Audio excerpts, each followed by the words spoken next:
Hi, my name's Mark and welcome to Membership Websites. So how do we make a member profile page only visible to members?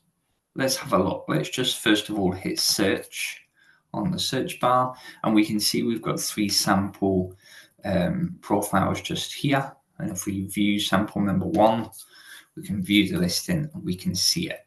We can see at the top of the website that I'm not logged in as a member. So I'm just a visitor browsing the website and I'm able to see sample member one. But what if we don't want to allow that?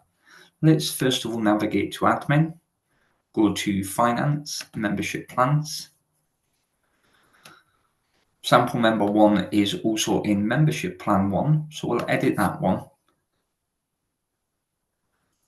We're going to go to the search visibility tab. And then what we're going to do is we're going to select this option here, members only access. So we can protect certain things, certain pages. We can protect the contact page. We can protect the right to review page. We're going to protect the profile pages.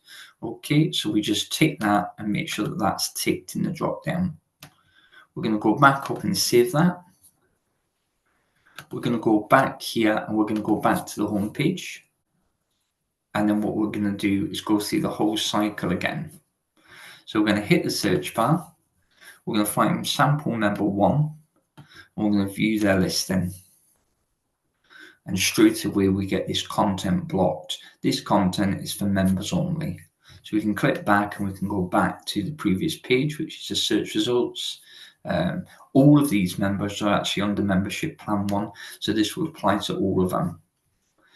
This is a great feature if you want to give a snippet of information, as you can sort of provide a teaser of information here in the search results.